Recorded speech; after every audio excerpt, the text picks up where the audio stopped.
Before we get started on this episode, please make sure you rate the show 5 stars. If we can get everyone who's listening on Spotify right now to go onto their phone, rate it 5 stars, that will help us out a whole lot. Please make sure you're subscribed. Do everything you got to do to help support the show, as you always do. I'm really excited for this episode. Today, we've got our great mate Charlie Crozier on. This bloke is such a different thinker. He's so dialed in. He started an incredible company called Volley. He runs with me pretty much every single day. I literally see him every single day. So this chat is really great fun, and I can't wait to get into it. Let's go. Welcome, everyone, in fact, to the Sunday Run podcast. I say this every week, Charlie. We've got an exciting episode today, and I bloody well mean it, especially today. Today, for those that are listening, we have Charlie Crozier on, who we have had on the podcast before. We did our marathon together. We run together just about every day, or at least every second day. And we've really fallen into this great friendship, which I'm very appreciative of, mate. So thanks for coming on. And we're going to get into a fair bit today, I think. Business and running. Business and running. And coincidentally... Move your mic up, yeah. Coincidentally, I think that we're brought together probably by running, and it's turned this into a pretty good mateship, which is quite nice. But yeah, as you said, we started hanging out, I guess, through Hugh. So bringing you and Hugh together, which was some of the work that we're doing with Volley, and then get that mic up in the lead up to the marathon as well. Thank you. No, that's right. In the lead up to the marathon as well. So looking forward to unpacking it. But I think what do you reckon we should call this episode? I don't know. Well, I kind of I let Keelan, the producer, figure out the name of every episode. Yeah. But generally, you want to entice someone. And thinking about the Sunday Run community, which is the beautiful people that listen to this, they're pretty business oriented, outgoing, love running, median age of, let's say, 25, a little bit above, a little bit under. Yep. So I think it's going to have to be something that would entice them. What do you think? Do you have anything in mind? I reckon New Beginnings could work quite well. New Beginnings. And New Beginnings being in that I think that we can both talk from experience of, I know for me personally, I'm quite new to running, I would say. This time last year, I probably hadn't run in 6 months comfortably. Same. This time last year, I was working in a job where I didn't necessarily love the working environment, didn't necessarily love what I was doing and who I was working with. And, a year later, could have never, guessed that, I'd run a marathon, was running, 4 times a week, most of them with you, had started my own business. So, yeah, from me personally, if that's okay, Keelan, let's run with New Beginnings. So New Beginnings it is. And we could even do New Beginnings with Charlie Crozier. Yeah, sounds great. Get your name in there, just a bit of promo. Bit of personal brand. That's another New Beginnings for me. So I've been forced into posting content. So by me. I've been, copycatting you. Which has been, to be honest, part of my job is objectively quite stressful of earlier today we're in the AFL, having quite big presentations with, some quite high up execs, which for a lot of people, they would be shitting themselves at that. I'm far more nervous about, posting an Instagram video or making a TikTok and things. So for me, the New Beginnings for content has been, quite a journey as well. So we can unpack that a bit further as well. Let's just start with a little refresher of who you are, what you do. Let's touch on Volley and prior to that as well. Yeah, sure. So my name's Charlie Crozier. I'm 25 years old. I'm the founder and CEO of Volley. Volley is an all-in-one platform to centralize all things doing good. So we classify anything doing good as volunteering, donating, skilled giving, or giving blood, or effectively anything that you can do to create a positive societal impact. At the core of what we're building is a mobile application which does 4 basic functions. So the first is match, the second is measure, the third is reward, and the final one is recognize. So we would match an individual's skills and interests to the roles most meaningful to them, measure the total societal good that they're doing, whether it be on an individual level or a total workforce level. We reward that with points similar to flybys. And then finally, we're creating a proprietary social feed similar to Strava, for how Strava created an online community around fitness. We're doing the same thing, but creating an online community around impact. That is my passion. I live and breathe this company, and we're in a pretty exciting spot where we'll be running a pilot program and launching in the next sort of 2 to 3 months. And then the application will be open up to Gen Pop, and everyone will be able to access it and, utilize it for whatever they want to do. probably early next year, and it'll be completely free to use for the everyday person. So let's say I've just downloaded Volley when it's on the App Store and ready to go. As a user, as a consumer, what's that going to look like for me? Like, what do I need to do to be able to reap the benefits? Yeah, sure. So I don't know about you, but like part of the journey to starting Volley was that I found it was absurd that, you know, you could use your phone to book a flight overseas or a hotel in another city, or we could have Uber Eats delivered here in 30 minutes. But you couldn't use your phone to create a positive impact on someone else's life. So how that would look for you is you would go to the App Store, you would download Volley, you would fill in your skills and interests. So for you, it might be, you know, your skills and interests might be social media, running, AFL, sports teams, and children with disability, for example, children with disabilities. We would populate different opportunities for you to volunteer and causes for you to donate to that would align with those skills and interests. So if you did have, you know, a few hours free on a Sunday afternoon, or, you know, you had an extra bit of your pay that you wanted to donate, you would be doing so to the causes that are authentic and meaningful to you. We would then measure the total societal good that you're contributing as well. So total volunteer hours, the total amount that you're donating, the different sectors that you're reaching, the different causes that you're working with as well, and collect all that data for you on an individual level, which if you have any younger viewers is fantastic when you're applying for university to be able to show and demonstrate all the volunteering that you're doing.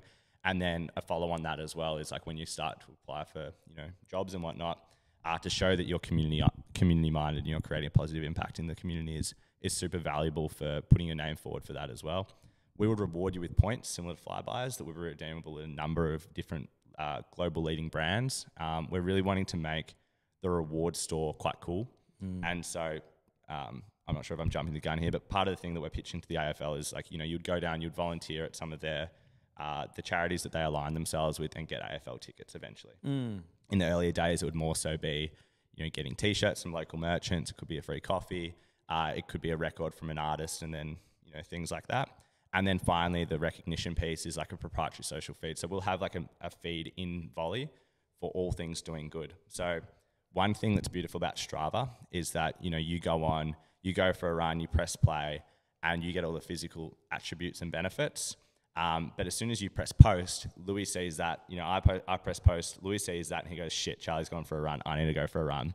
We want to do the same thing about doing good and volunteering and, you know, and donating and whatnot. So, you know, if I went down and I volunteered, or, you know, I did something that was good for the community and I posted that on my feed, and then you got a notification, you saw that, that makes you more likely to go and, you know, do something like that as well. So that's basically how it works for the individual. Yeah, interesting. And for those that haven't put two and two together, like you hooked me up with Hugh. Yeah. Hugh was doing a charity run for MS. Yeah. I helped him out by sharing a few things on my page and going for runs with him and stuff. Obviously, you did the same, and it was uber successful, wasn't it? Like, yeah. So that was a perfect case study. So that was actually the first one that we sort of tested the market with, I would say. So just for context, and those that didn't listen, so Louie and I and Hugh did a podcast probably about 2 months ago now. Hugh did a charity run for MS. Was quite close to him in that his mum was diagnosed with MS when he was in primary school. And last year he wanted to do a run to raise money for it. And again, that in its own right was super successful, raised around $7,000. We wanted to see how we could amplify the good that Hugh was doing. This year he was embarking on a 24-hour, 77K run around Princess Park, where he'll do one lap of the park every hour on the hour. We introduced you, Louie, who you are very generous in offering some of your time, social media expertise, content creation skills and so forth to see like how we can amplify what Hugh is doing. And a combination of, you know, Hugh putting out better content and then, you know, I guess like your audience and advice, like he managed to raise around $21,000 from the effort alone. So that was a pretty good testament, I would say. So yeah, congrats to you and Hugh. Just so rewarding as well to be involved in anything like as successful as that, especially from a charity perspective. New beginnings, Charlie. Yeah, new beginnings. So prior to Volley, my background has always been, I would say, in startups in some capacity. So straight out of university, and whilst I was at university, I started working for a medtech startup. We were distributing effectively defibrillators, and one of the products was a defib that was roughly the size of an iPhone.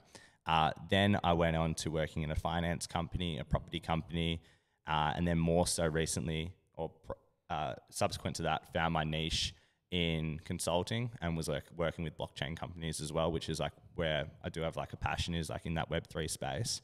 Around a year ago, I was working, for a big data company based in America. Like both my bosses, or all of my bosses, were sort of in their mid-50s into their early 60s. Weren't like necessarily overly aligned with them. Like I was quite, I would say, comfortable and content working there. Like at the time, I thought it was like a dream job.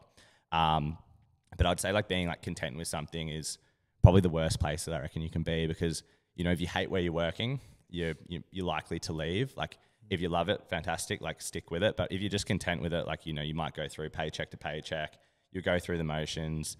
You're not necessarily looking for something new to begin with or new to start with. And a lot of the time you just stay stagnant. For me, like the notion of like starting a company, like whilst I'd been working in like relatively small teams my whole life, I was quite familiar with it, was also such like a foreign thing.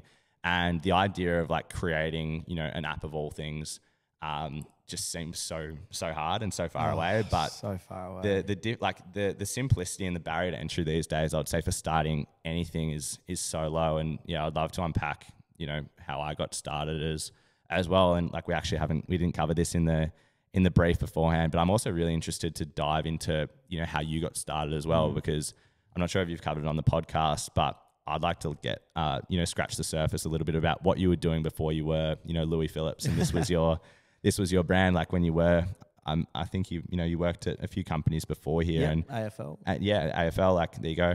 Shout out AFL. How you got, the transition from working there to being your own boss and doing what you want to do. So on that, Louie, like new beginnings, like can you run me through like your transition from school to if you went to uni and then so forth? Absolutely, mate. That's a beautiful intro. Great work. So like generally speaking, well, like in regards to this podcast, like new beginnings, I think it's going to be like, can be across so many different things. It can be career-wise, which we're about to really dive into, but new beginnings in terms of running, new beginnings in terms of like how you're training with kettlebells now, or how you've tried breath work or so on. So we're going to get into all of that today and kind of hopefully give you guys some kind of motivation to try something new. But for me and my career, I suppose, like coming out of school, I was, I struggled a fair bit in school, not smart from an academic perspective, but like a pretty good kid in terms of like wanting to please people, really good at talking, but just coming out a little bit lost. So I went on a gap year, all through that, like working out and stuff, worked in the south of France on private yachts, got back, went to uni. Before I went to uni, I actually worked for Maserati on a cadet ship, I think, through Zagami's, shout out. And always loved cars and that kind of thing. But still being like, I probably don't want to be a car salesman.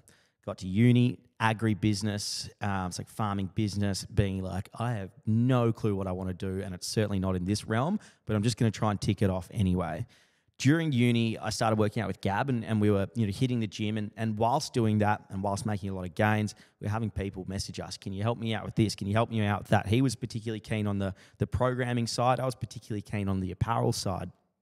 We came together, said, why don't we make a business? Why don't we build something? And much the same there with the app. It's like, where do you even start? Like, do we have to go and talk to the bloody Prime Minister to try and, be able to sell things? Like, who do we need to message? What do we need to pay? And really, it was just as simple as like just saying you're a business and start selling a product, whether that's a PDF in a program, or if that's selling socks. Like once you've started, and from there you snowball and it builds and it grows, and you slowly grow confidence within building that business. 9 to 5 Fitness, like it was so much about, like every day was a new beginning, every day was a new learning, especially in regards to content, in regards to figuring out who I am as a person, and then being so confident and comfortable with who I am to be able to cop hate comments, which shit, there was heaps of them and there still is. So yeah, like transferring through that, obviously NTF like split up probably about 1.5 years, 2 years ago now. And I remember when that split up, almost like we had to split up. It just wasn't working. And, I have no animosity towards anyone for that. It was such a fantastic experience. But once we decided that I was going to get bored out of 9 to 5, it was like, well, shit, now what do I do? Like, I need to figure this out pretty quick. And yeah, I'm young. I think I was 22, 23 at the time. But like, you know, like all my mates are in uni. They're about to become consultants at one of the big four, and like they're going to be set for life. They're going to be comfortable. Like that is my worst nightmare, is doing that kind of work. But at least they're set and they're comfortable, and that's like what you do, especially from the school I'm from. So luckily, I was I'm so fortunate with my family, especially like my mum in regards to her connections and stuff. I got put in front of someone who worked at the AFL. I did pretty well through the interviews. I got a job at the AFL. And my job was like doing social media. And I started up a particular account which was connecting community footy with the AFL. And my job was to like get that started. And I came into that like bullish. Like, I know how I'm going to build this up. If I'm able to do this and that, like it's going to have 100,000 followers by this point, especially like with the AFL backing me, being able to get a blue tick and just like everything that comes with that. And bro, it flopped. Like it flopped so hard. And now, like learning through that and you know, over promising, under delivering, it's never what you want to do. But I learned so much from it. Firstly, big corporations, super slow to move. That is completely different to everything I'd learned with 9 to 5 Fitness and who I was as a brand. So then, like just through that, you know, I was kind of clocking onto work every day with the AFL, losing passion pretty quick on this particular case. Like I had managers who they probably didn't even know my name, mate. Like they couldn't have given a shit about me, and like they weren't that passionate about what I was doing, and I wasn't that passionate either. So whilst that was all happening, I was able to like, all right, let's start doing like my own stuff. Like you start finding your feet again. It's new beginnings. And I started with like lifting content on my own platform on Phillips, and that was a really big jump and a really difficult one at that. But it came out of such necessity of me looking around going, I am not doing this for the rest of my life. So I think that's often where like new beginnings start. It's probably similar for you with volley. And then I just kept chipping away at it, like workout content, start posting on my own TikTok. And then from there, like start posting on my own Instagram. And like, it'll be just a photo of me looking jacked with like, oh, link in my bio if you want to buy so-and-so, or like, you know, yeah, like anything like that. And then I figured out, all right, how to grow Instagram is start posting reels. So going from like uploading a photo of you looking jacked to uploading a video of how to, you know, bench press, it's a big step. And especially in a world of social media and a world of like uncomfortable individuals, it took a lot for me to do that. But yeah, I started doing that, and kind of the rest is history. Now I treat my Louie Phillips brand or Sunday Run as a company. Like it's run very specifically. I protect it with all my life, and it's what I plan on doing for the rest of my life. Now there's things that come, you know, in and out along the way, but yeah, I guess that's kind of how I started. And for me, the new beginnings thing was purely out of necessity, out of like, holy shit, I'm not going to do this for the rest of my life. Was that similar to you? Not always. Like I'd say for me, like I was growing up, like I always wanted to be an entrepreneur, and like that's not a really common, you know, theme amongst entrepreneurs. Like a lot of people like to claim of like, oh, you know, I accidentally became an entrepreneur when I fell in love with this problem. Like me personally, like I was always like obsessed about making like big change in the world, and I always loved the idea of, you know, creating and not consuming. One thing I'd love to backtrack a little bit before we go on any further. It sounds like for you, of like starting off 9 to 5, like you found like a value that you were able to distribute for like, you know, you're able to distribute for like whether it was the programs, or what was the other thing that you were working on? Apparel, like programs or apparel. So there's obviously like a problem there, you know, that you guys were looking to solve, or, you know, looking to add value to people. Once you started posting, like, I don't know about you, and like, I'd love to see for me, like I see the start of, you know, people's like content journey as like going from private to public in their Instagram profile. Like, were you always public, or did you like pull the switch on that at some point? So I was always private when I was younger in terms of my profile. And then we started 9 to 5 Fitness. And the great thing about having 9 to 5 Fitness was like you had this separate page. So I didn't feel like I was inflicting it on people who didn't care about it, you know. Whereas if I start posting on Louie Phillips, like my private page, I felt like I was inflicting all this content that I believed none of them wanted, like onto them. So Yeah, but I did make my page public because I just wanted the followers, to be honest. And we started a pretty successful podcast, and like we were getting views, and you'd have a lot of spillover from 9 to 5 Fitness. Start following Louie Phillips, and without even trying, I had 10K followers just sitting there. Yeah, awesome. How good's that?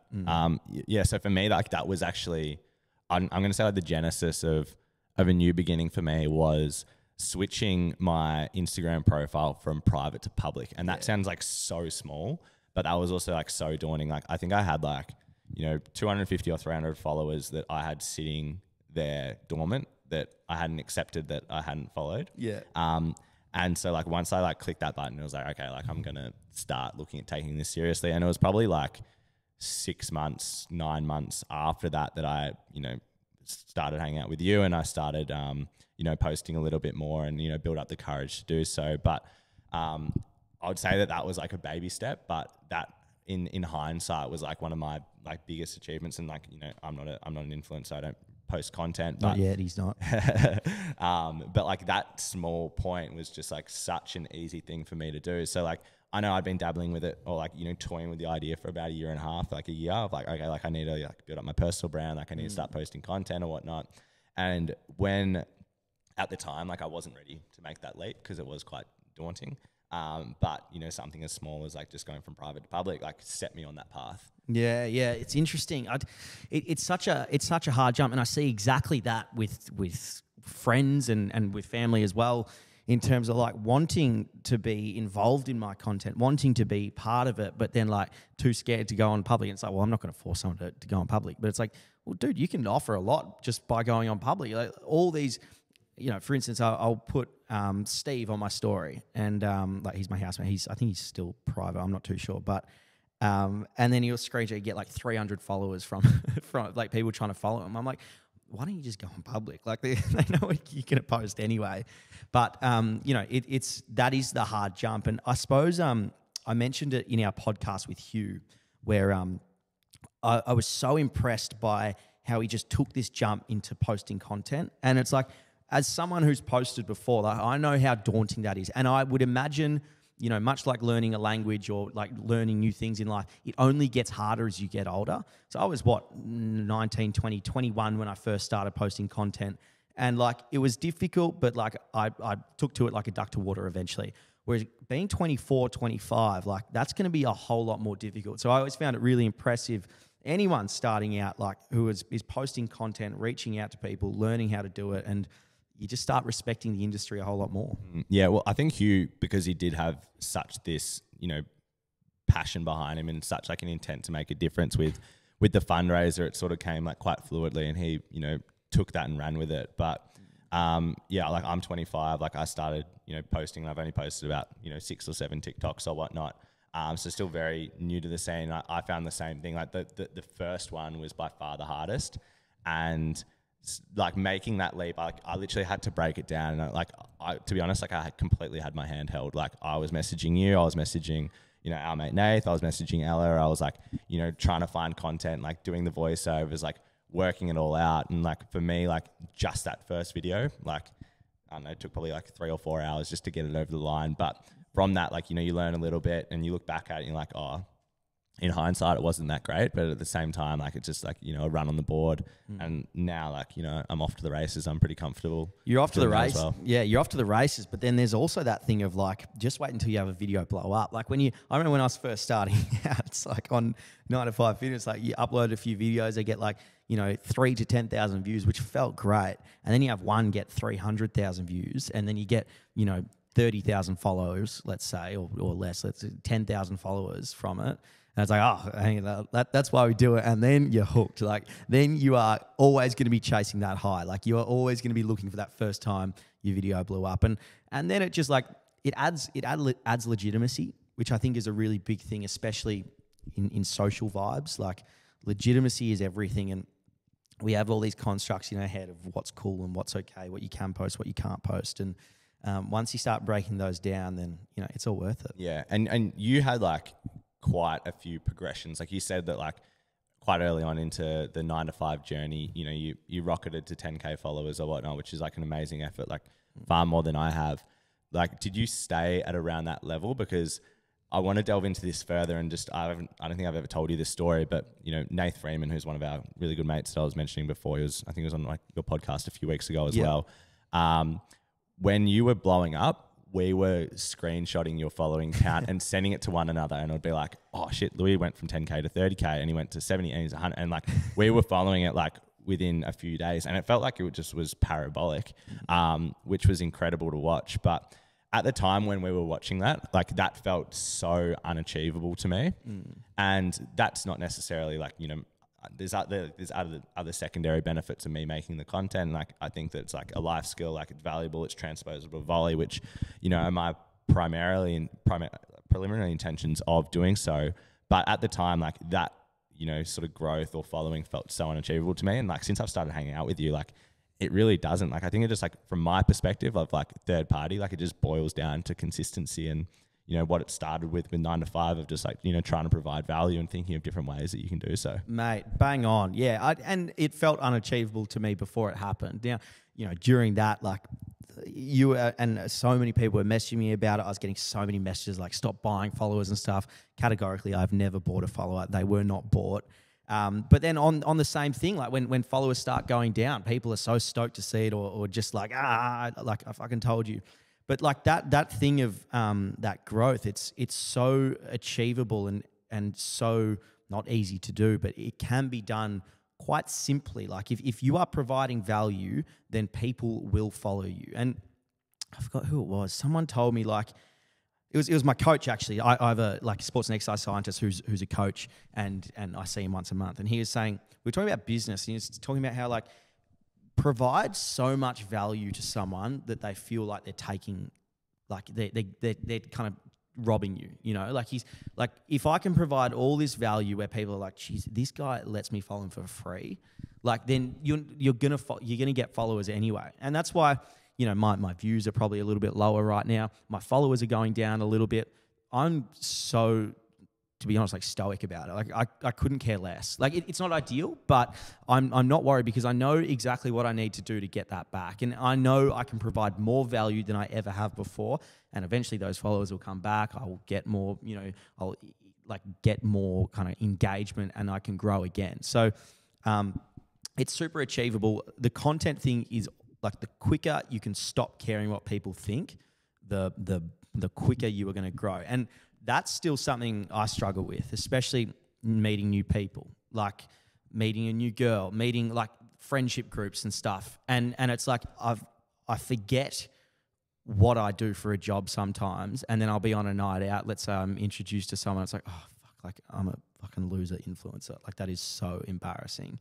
But, you know, then for the rest of the time, it's all worth it. So like that stuff never goes away and the fear behind it never goes away. But yeah, you add value, you're going to help. We interrupt this episode to chat to you about some sponsors. Thank you so much to every sponsor of the show. Thanks so much to you guys for listening and supporting the show. It honestly helps us out a whole lot. First up, we have Brooks.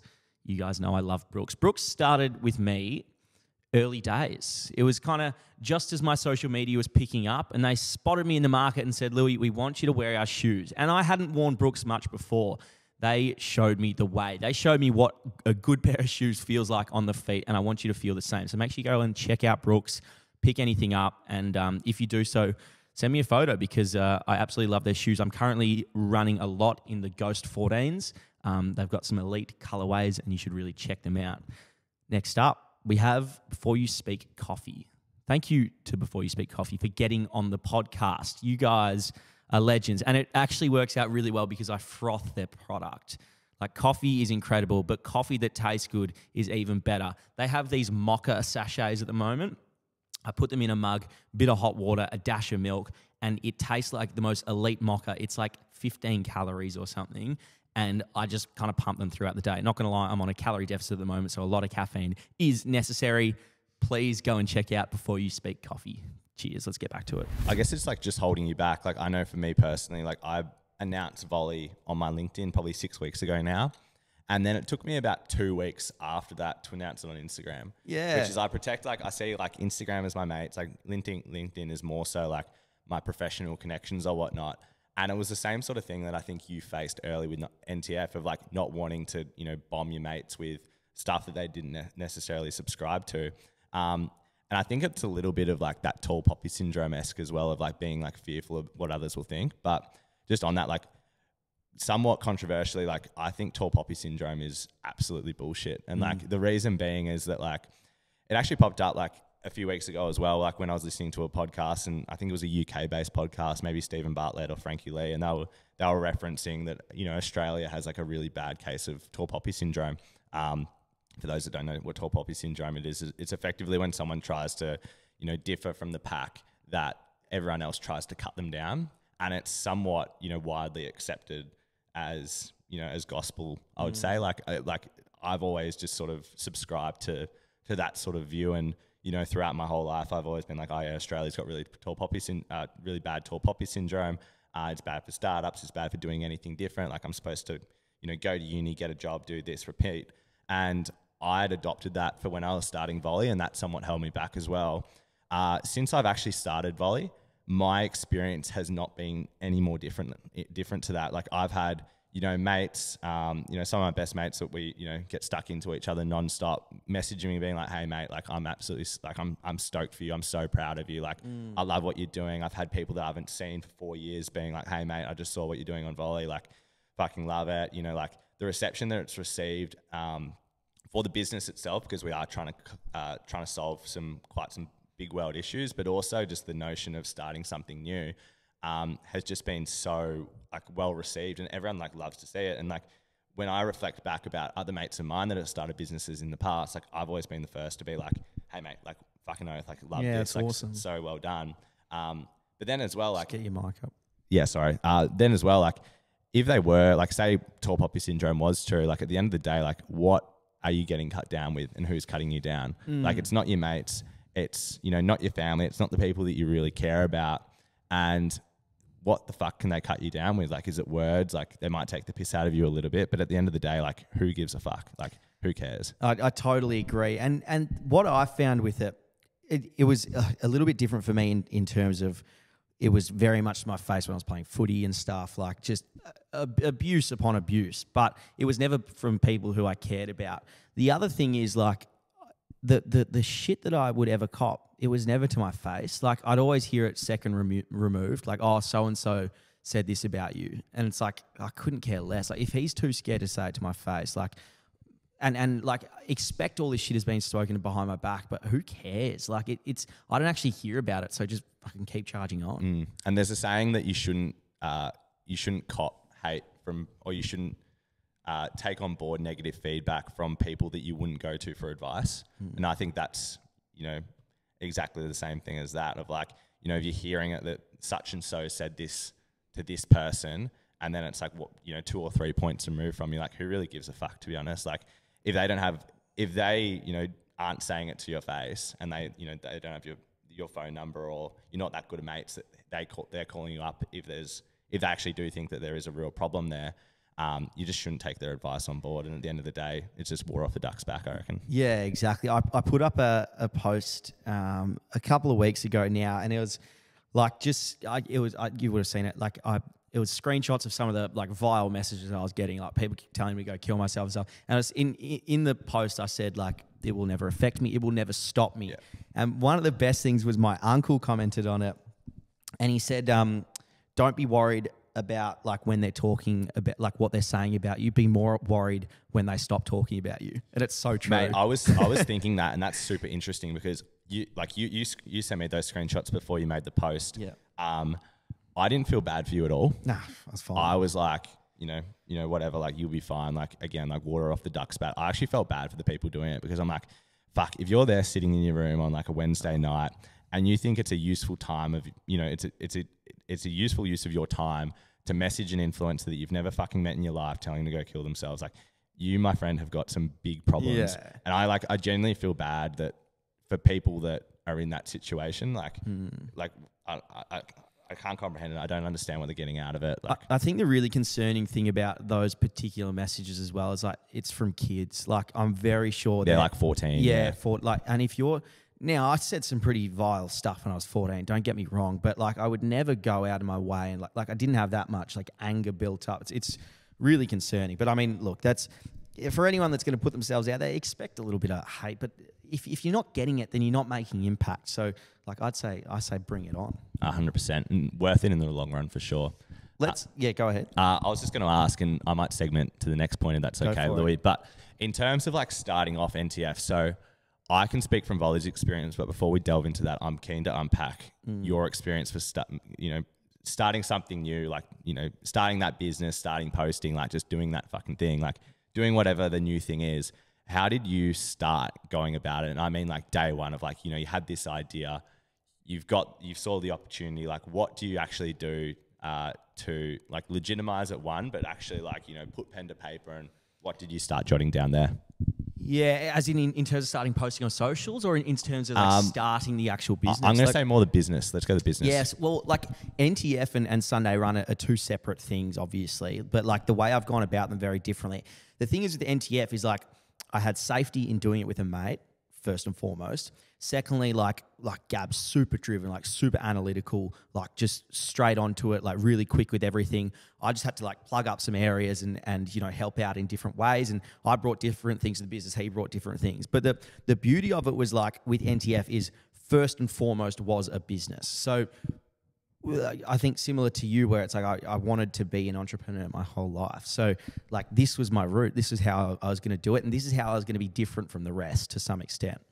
So like having a business behind it made things like really easy to just like push in and get going. But what we'd do is we'd go and sit down, and I think it was through COVID for a lot of it. Like we'd sit down and just like work for 6 hours at a day, like sitting around a desk. All right, what do we need to do to get an Instagram page? Like first we'll start off with the Instagram, then we'll register the ABN, then we'll, like copyright the name or whatever.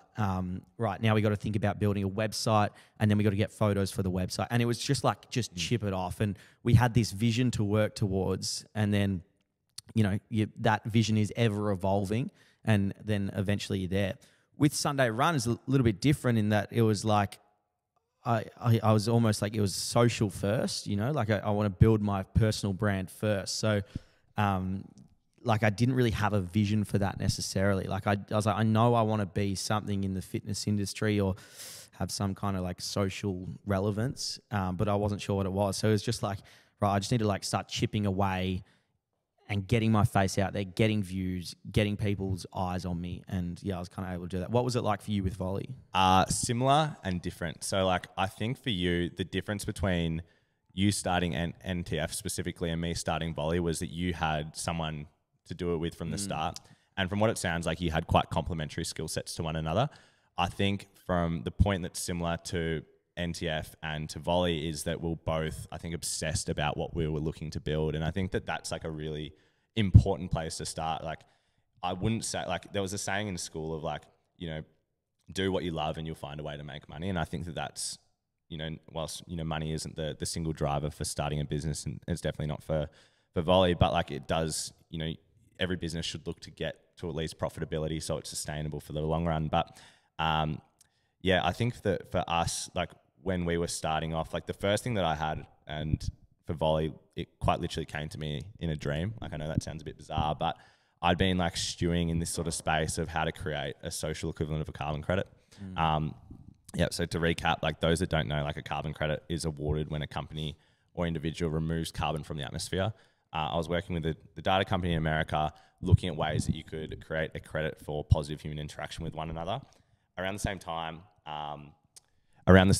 a friend of mine was working on a move to earn project where you basically get points for walking, and that's an interesting thing that you should look at as well. I think I've seen that. Points for running. Yeah, so Sweatcoin, they've got like 100 million users or whatnot. Had the idea, woke up at about 4:30 in the morning, wrote down some things in my notes. The next morning, got up, just opened a Word doc. How I actually started was I went onto Canva, and I was looking at making an app, obviously. So I just got like a blank screen of a mobile phone and just started like creating little squares and boxes, and create a little bar down the bottom of like what I envisioned this app to look like.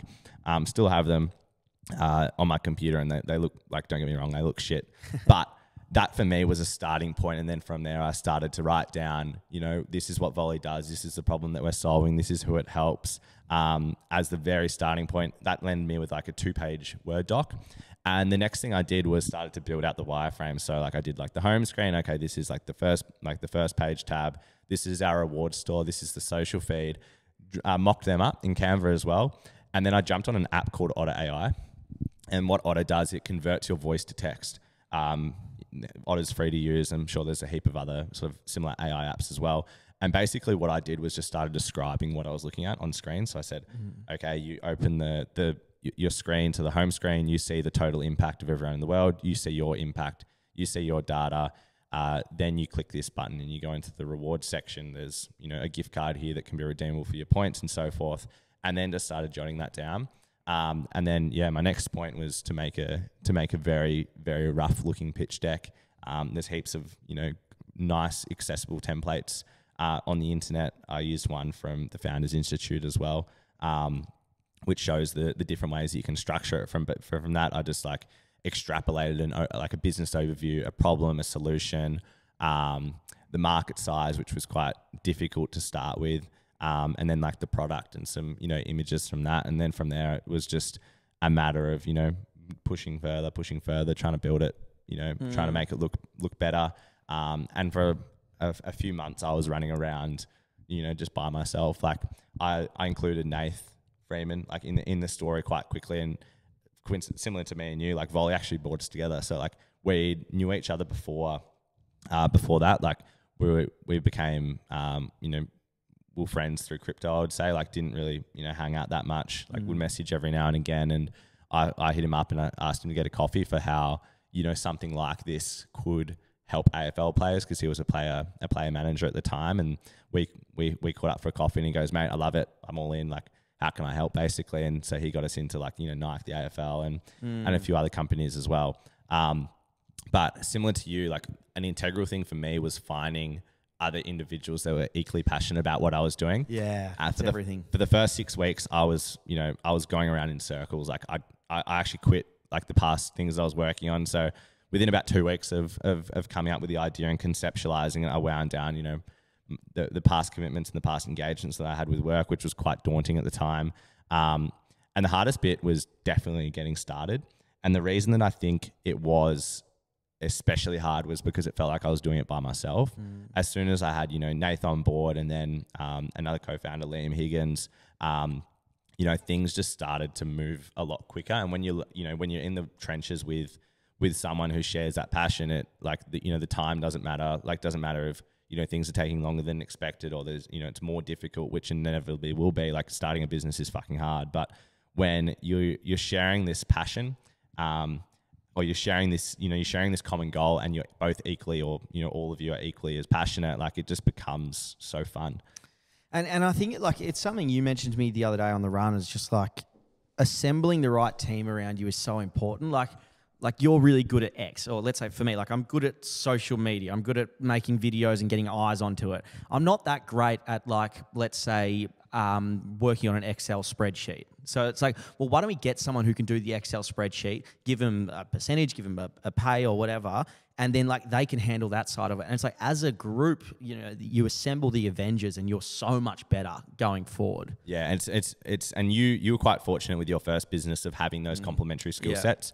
For me, like they somewhat like fell into place of like my background was startups, it was tech, it was capital raising, it was somewhat, management positions, which was fortunate because it just sort of by default, I just sort of became CEO of Volley. But then, subsequently, Liam Higgins was working with the Clean Energy Council, which is like one of the leading state bodies or national bodies for clean energy in an operations role. To be honest, at the time, I wasn't really sure what the role of an operations officer was, but since having him on board, like in terms of I guess like managing my chaos of like doing this and creating a partnership here and doing the systems here, and how do we store our data, how do we store our leads, how do we create outreach emails, how do we hook our website up to Zapier and things like that.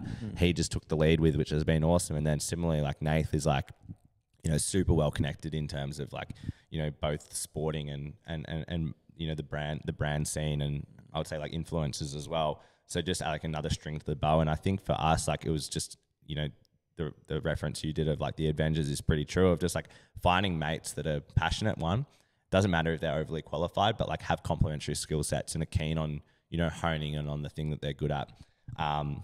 The next thing I would say, the next step for me, which was super valuable, is we brought on a chair of the board of advisors.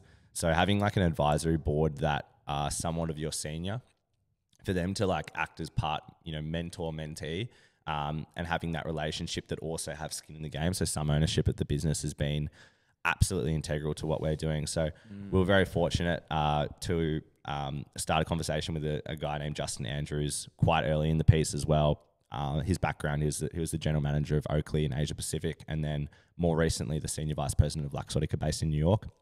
So when he was over there, he managed something like 60 different brands. Like Luxottica is almost like monopolized the sunglasses market in globally. Like they've got Ray-Ban, Oakley, and a heap of other brands as well. And then he also did the deal between, you know, Oakley and the NFL. So super well, super well connected, super successful career to date. But he came in as somewhat like the lighthouse, I would say, of like, if me, Nathan, Liam are like the ships, like we were just fucking frantically going everywhere. And Justin sort of gave us like the direction of like, not necessarily what to do, but the definitive of what not to do. Is because I think like when starting a business, like a lot of it is, you know, somewhat survival. And a lot of the areas where businesses ultimately fail are consistent amongst businesses. So just alerting us of like, hey, don't go here, avoid this, have you considered this? And then like allowing us to, you know, ultimately get there by ourselves was also like really, really valuable for us.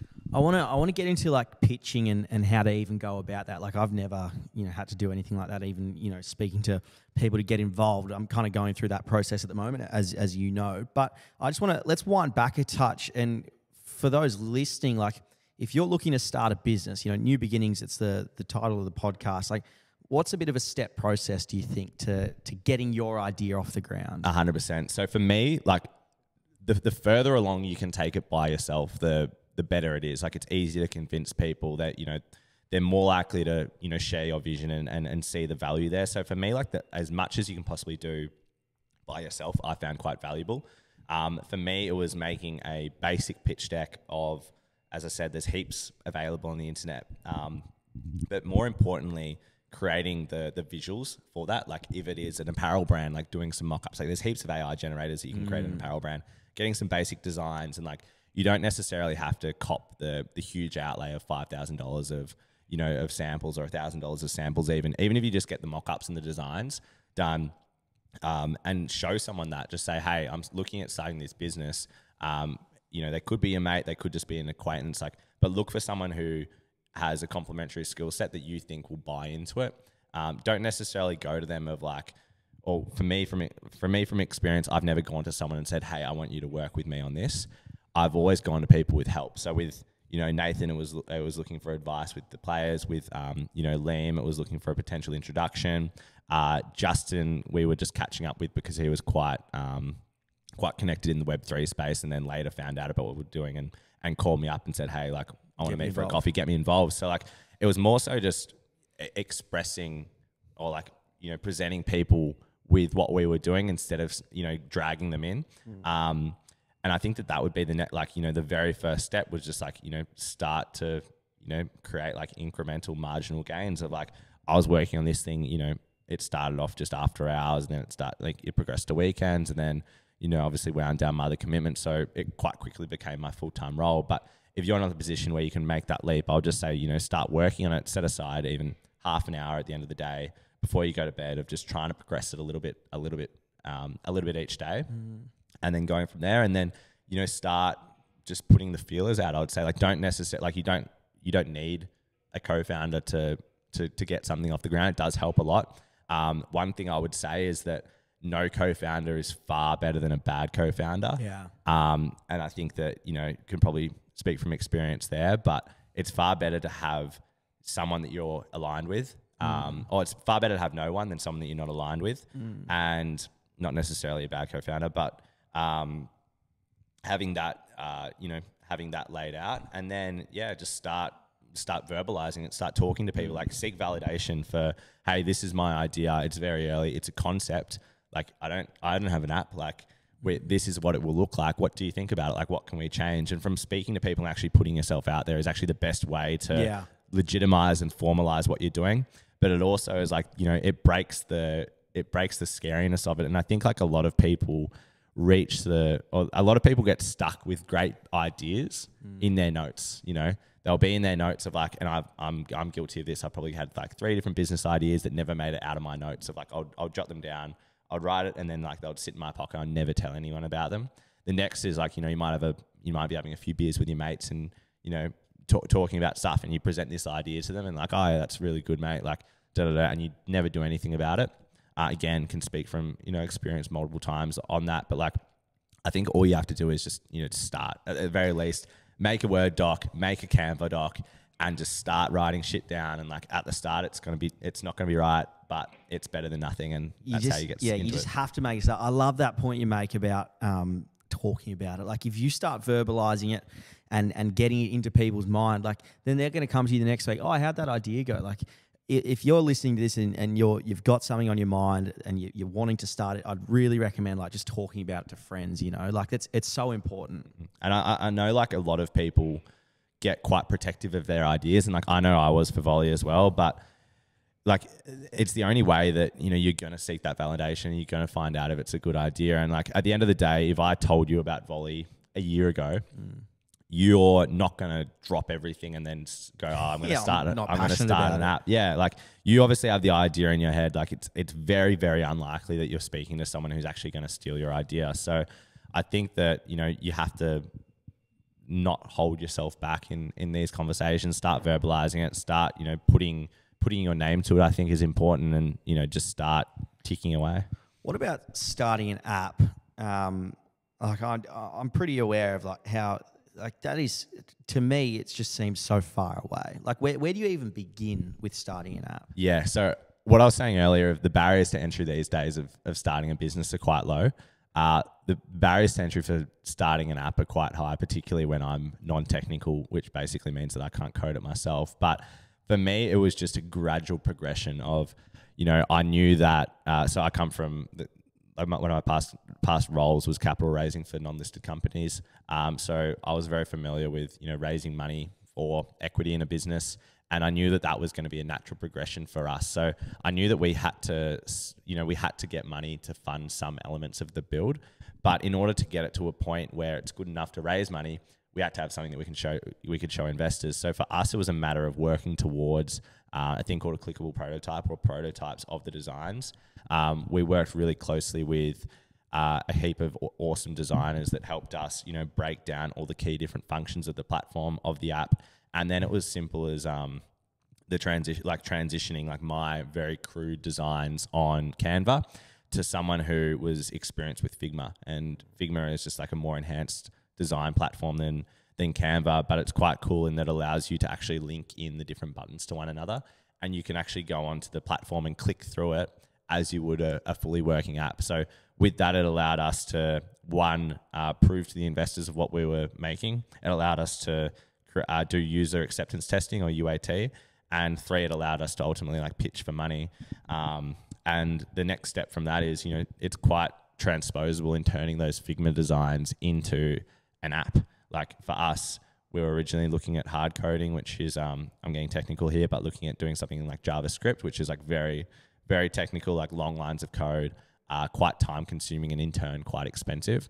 We've then since pivoted to a low and no code solution, which allows us to spin something up at a much lower cost. Our iterations are a lot quicker.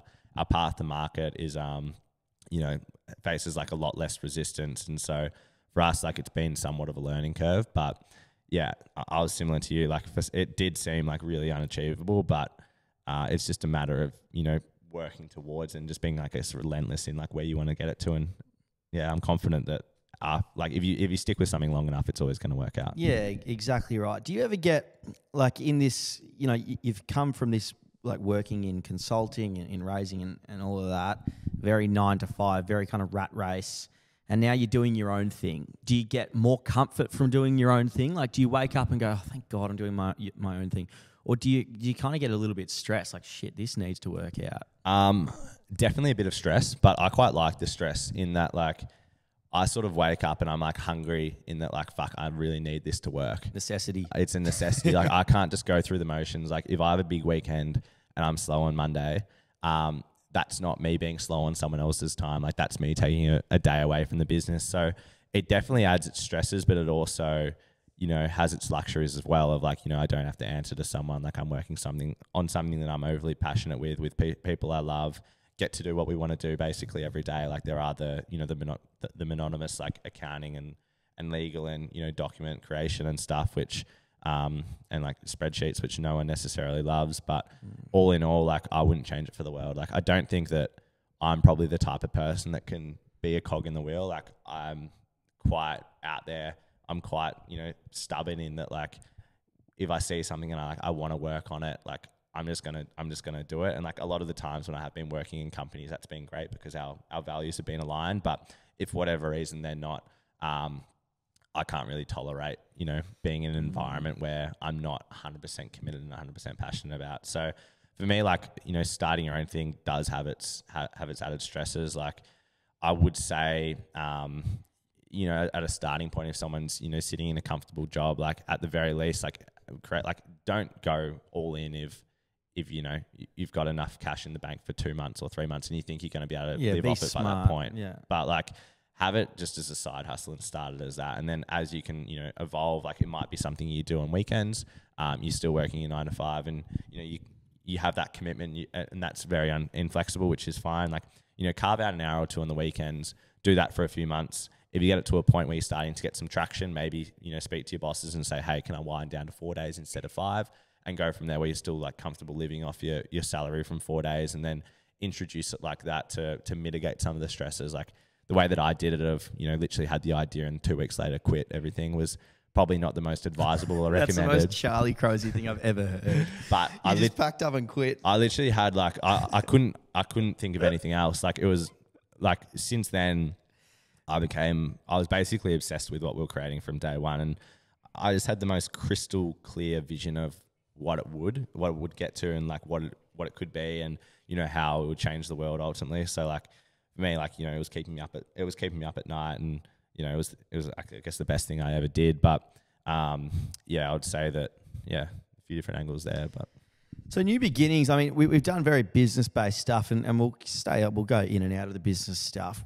You're really good at like researching things. Like, you got a new thing for, like, you like mouth taping when you sleep, or you've started doing kettlebell workouts. Like, you love introducing new things in your life. Has that always been the case for you since you were young, or was there anything that happened to you that just like made you want to start doing that? Like, I'm the type of person that likes to leave no stone unturned. So if I see something that I think is cool and like I want to try it, like, I want to give it a go. And like, I'm a very much like an all or nothing person. So like, at the moment, like, you know, we're running, like, we're runners, like, that's like become a part of my identity. Like, if I'm playing footy, like, I'm living, I'm breathing it, like, that's my thing. Like, but I'm always looking for different edges that I can, you know, introduce to my lifestyle that allow me to optimize what I'm doing. So, you know, small things like mouth taping. I'm very like rigorous on my supplements as well, for like, you know, ways to like reverse aging, increase my nutrition, you know, things like ice bars as well. And like, a lot of them like will come in and out of my life of things that, like, you know, a lot of the time it's just like throwing shit against the wall and seeing if it sticks. Some of the things stick, some of them naturally fall off. But I think that, you know, from me, I've always been interested in trying everything and then seeing how it works for me, and then, you know, reevaluating whether it's something I stick with. What's a kettlebell workout look like, mate? Yeah, so I've actually started this about 2 or 3 months ago, and I'm trying to recruit more troops to get into it. So I come from the world of, I guess, like, you know, standard sort of push-pull strength of, like, you know, would go to the gym, and like, I'm not a gym guy, but would always, like, you know, I was always active, and I was, you know, going to the gym maybe 3 or 4 times a week. And the standard sort of, you know, standard workouts of, we'll do like lat pulls, we'll do chest press, we'll do bicep curls, we'll do hammer curls, like, we'll do all this sort of stuff, you know, squat or leg press. And then I feel like it personally didn't really transpose that well to running. I'm probably speaking to the wrong person when I'm saying this, because I know that you live by it, but and you're quite proud of your bench press as well, I've seen. Yeah, I am. But for me, like, I wanted to try something that I thought was more transposable to other facets of my life. Another reason was I started training by myself as well. So I always had a gym partner with Zach, and he moved gyms. So, you know, didn't necessarily want to be under a heavy bar by myself when I'm the only one in the gym. And then, you know, saw kettlebells and thought I'd give it a crack. Basically, a lot of the movements that you're doing are far more functional, and that you're engaging a lot of different muscle groups for every move, which is great because you get a full body workout almost every session. But it's also using muscles that are more, I would say, in line with like day-to-day action. Like there's very few things that you would do in real life where you're lying on your back and you're pushing a really heavy weight. With your shoulders contracted. With your shoulders contracted, your back arched, and your feet like squeezed up. But there's a lot of times when, you know, you're twisting and you're curving and you're snatching and so forth. And for me, like I really like running. I felt like potentially when I was, you know, just gymming, I was maybe putting on muscle on the wrong areas. I was also quite prone to injury, so my knee was quite sore after our marathon, and that affected our trail run that we did a few months ago as well, quite a little bit. But yeah, I also love, you know, snowboarding, and I love surfing, and I love, you know, a lot of quite like active different sports. And for me, I felt that like, you know, my core strength and like, you know, other muscles that I wasn't necessarily working with have gotten significantly stronger. And the gains that I've seen from that have been, you know, far quicker than what I ever experienced doing push-pull. And, you know, I felt like, you know, when I was snowboarding a few weeks ago as well, that like I was moving a lot better. So, yeah, I couldn't recommend kettlebells more highly. Maybe we'll do a kettlebell workout. We are going to have to cut there. This is part 1, Charlie. We're going to have part 2 coming out next week. So thank you guys very much for listening. It's going to be on the same kind of vibe. Don't you worry. Get excited.